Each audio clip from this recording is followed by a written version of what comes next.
In tonight's news edition, His Majesty the King urges the implementation of decentralization as he meets elders and local leaders of the Southern Karak Governorate.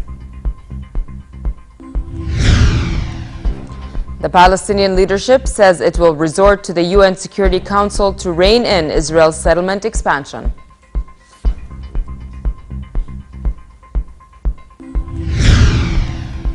And the Syrian president's re-election draws mixed reactions, with Western nations condemning the vote and Russia calling it fair.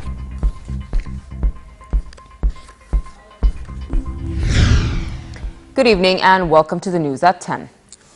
His Majesty the King stressed the spirit of collective work to confront challenges posed to the country and build a better future for its people. King Abdullah also told dignitaries, retired servicemen, and local leaders in the southern city of Karak that nation building required a high sense of patriotism and awareness of the current critical circumstances. During the meeting held at the house of a retired brigadier general, the King said implementing decentralization nationwide and building necessary capacities at the local level is needed to enhance deregulation and help achieve comprehensive development, especially in rural and remote regions. He also urged the government to keep channels open with the citizens and bring them into the decision-making process, improve public services, and set priority projects for development of the various governorates. His Majesty stressed the need to spur growth to empower the country to address challenges, foremost of which is the burden of hosting Syrian refugees, which had a heavy cost in terms of services and infrastructure. Noting a 10-year economic blueprint being drawn up by the government in a partnership with all public and private stakeholders, the King called for expediting alternative energy projects, especially in the south. The discussion also tackled regional issues, namely Syria, and the impact of the Syrian refugee crisis on Jordan.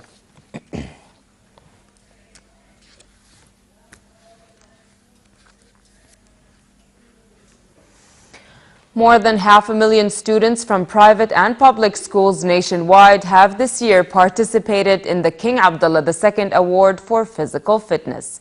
His Royal Highness Crown Prince Hussein led the ceremony at the King Hussein Youth Center, where he presented medals to 40 outstanding students, as well as 3 students who won the first and second places.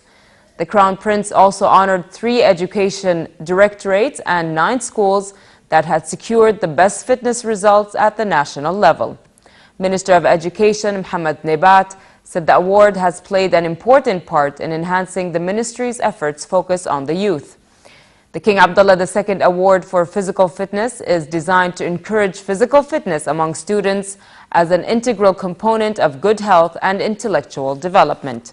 Students aged 9 to 16 throughout the country are eligible to participate.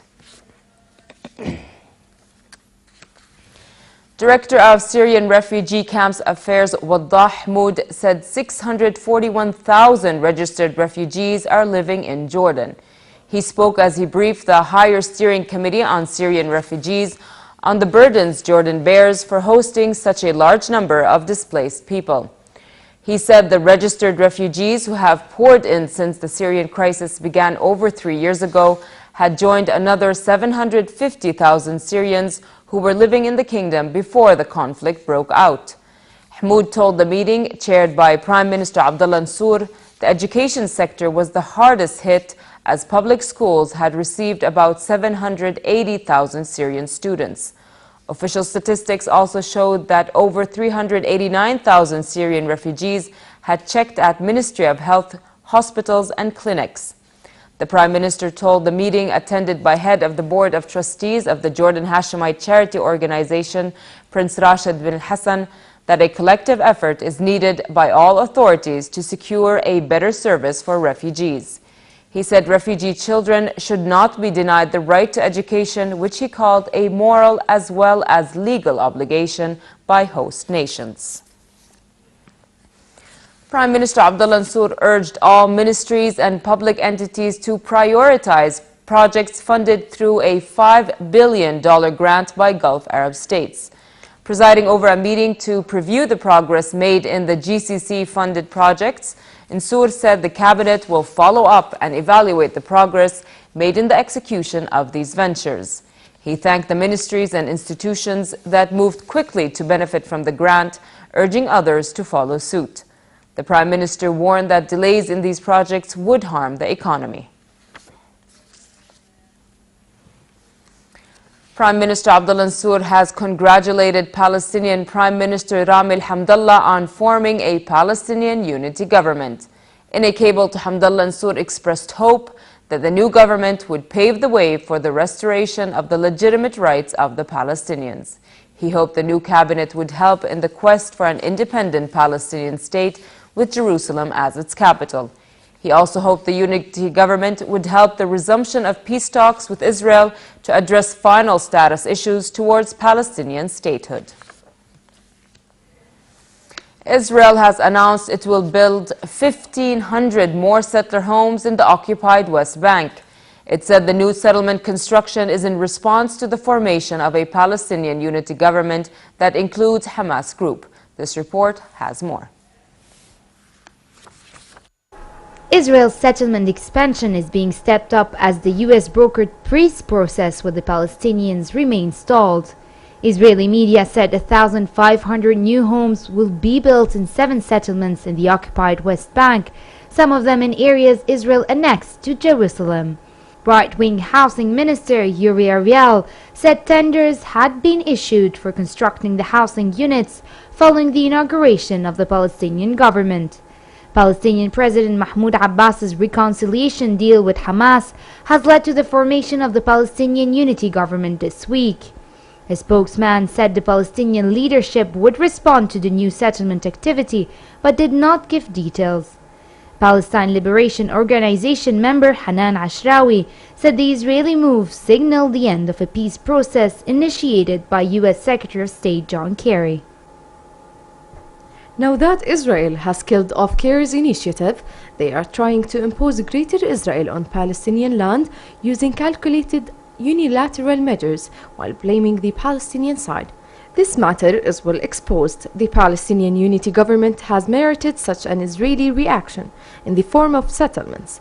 Israel is carrying out a complete settlement expansion plan in order to kill the two-state solution and to destroy the ability to create a Palestinian state. Ashrawi said the Palestinians would take action to prevent the project going ahead. We have to now go to the United Nations, the Security Council and the General Assembly to confront these plans and to put a limitation on these violations and to carry out arbitration against Israel and to pursue them in the courts. World nations regard settlements as illegal. Their fate is a key issue in talk on an eventual independent Palestinian state, the latest round of which collapsed in April. Israeli Prime Minister Benjamin Netanyahu has urged the international community not to engage with the new Palestinian administration, but the United States made it clear it will deal with the new government. Based on what we know now about the composition of this technocratic government, which has no ministers affiliated with Hamas and is committed to the principles that I described, we will work with it as we need to, as is appropriate. Abbas's formation of a government of technocrats and his pledge to adhere to principles of non-violence and pursuit of peace paved the way for international acceptance that seemed to have left Netanyahu outmaneuvered. Farah Ajluni for the News at 10. Syrian President Bashar al-Assad's landslide victory in the country's presidential poll brought mixed reactions worldwide. The opposition and some international backers have denounced the election as a fraud, but Russia said it was fair and free. This report has the details. Actions have been swift after President Bashar al-Assad's election victory. Parliament Speaker Mohammed al-Laham said Assad secured 88.7% of the votes. I declare the victory of Dr. Bashar Hafez al-Assad as president of the Syrian Arab Republic with an absolute majority of the votes cast in the election. Authorities said 73% of eligible Syrians cast their votes, a remarkably high figure in a country devastated by a conflict which drove 3 million people to flee abroad. The president's supporters began celebrating in the streets as soon as the final results were announced. Prime Minister Wael Halqi hailed the election as an example to the rest of the world.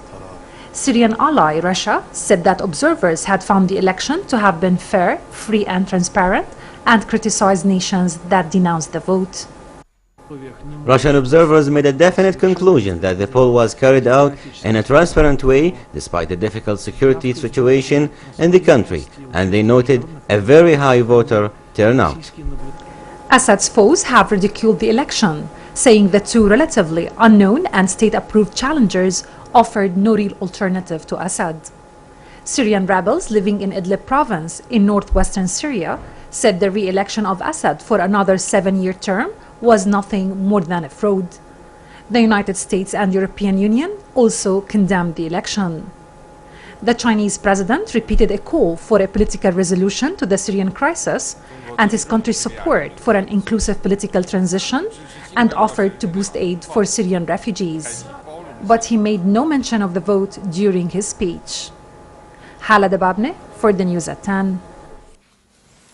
On a visit to Lebanon, U.S. Secretary of State John Kerry announced $290 million in additional aid for agencies helping Syrian refugees.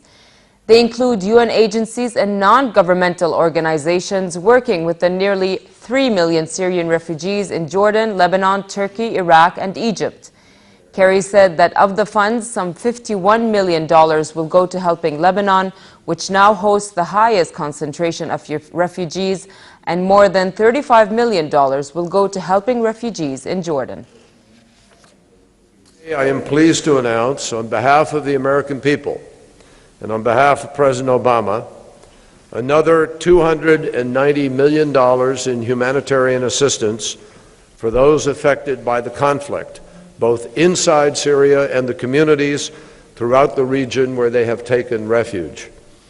With the newest contribution that I've announced today, the United States has now committed more than $2 billion to support refugees and the nations that have opened their doors to them. Iraqi helicopters bombed Samarra after insurgents overran parts of the western city. The government offensive is part of an escalating conflict with militants who have been regaining momentum in the past year, especially in the west of the country bordering Syria. The operations command said the Iraqi army regained control in Samarra, killing dozens of insurgents and forcing the rest to retreat from the city after they moved in overnight.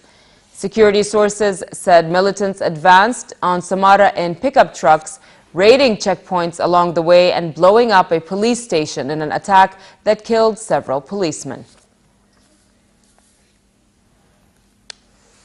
A Libyan prosecutor told the Supreme Constitutional Court the election of Ahmed Maitiq as new prime minister was in violation of the country's temporary constitution.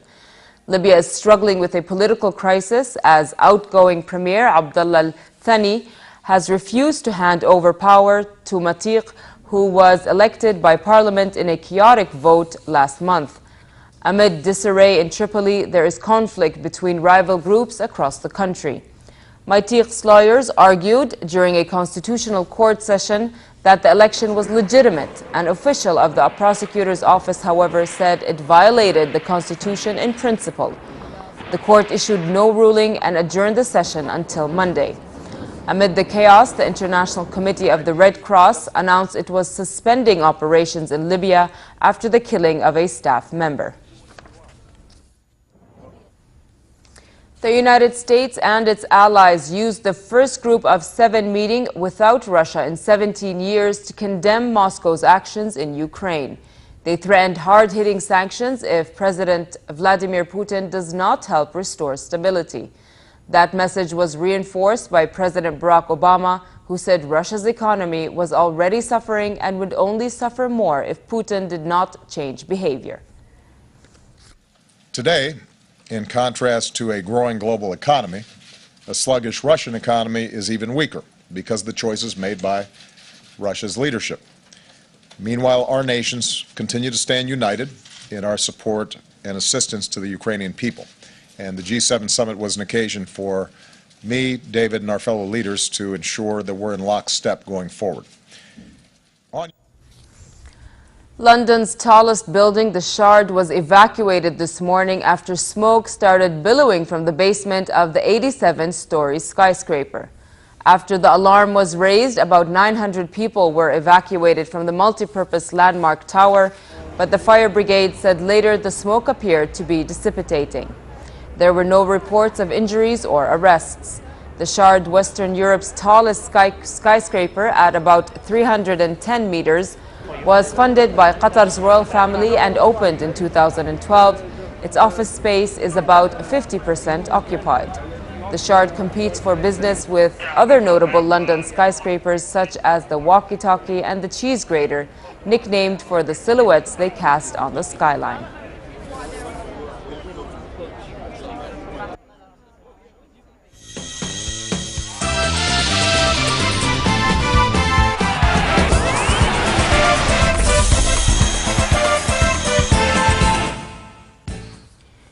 We start with World Cup 2014 preparations. The Portuguese squad trained outside New York as they prepared for 2 friendlies before heading south to Brazil. Questions remain about the fitness of captain Cristiano Ronaldo, who worked out on the sidelines of the team's training.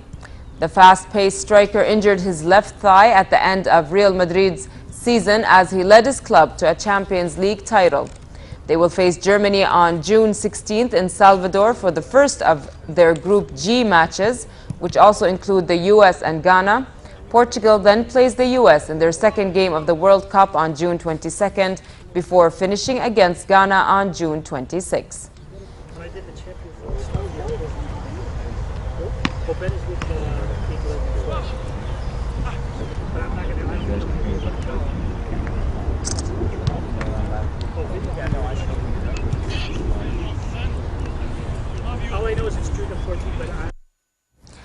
Over to some NBA controversy. Donald Sterling, the embattled owner of the Los Angeles Clippers, has agreed to the sale of his team and will drop his $1 billion lawsuit against the National Basketball Association. Sterling has been banned for life and fined $2.5 million by the NBA for racist remarks he made in a taped recording.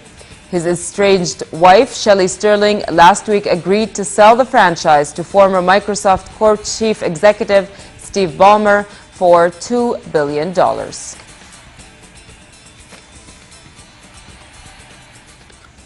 And finally, relatively cool tonight in the hilly areas and fair in other regions with northwesterly winds. Tomorrow, a slight drop in temperatures expected, with the mercury dropping 3 to 4 degrees below seasonal average. Therefore, it will be warm across the country with a slight chance for rain in the north. Winds will be northwesterly moderate, turning brisk and blowing dust in the desert areas. The Gulf of Aqaba should expect a fair night and hot day tomorrow with northerly moderate winds and slightly choppy seas. Next are the lows and highs for tonight and tomorrow.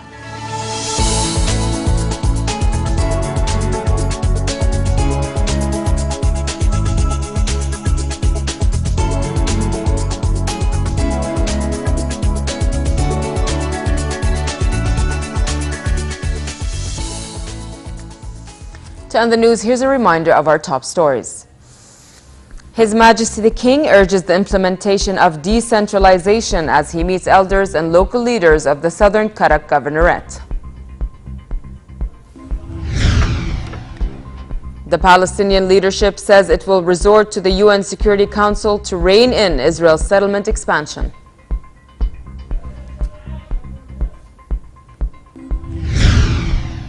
And the Syrian president's re-election draws mixed reactions, with Western nations condemning the vote and Russia calling it fair.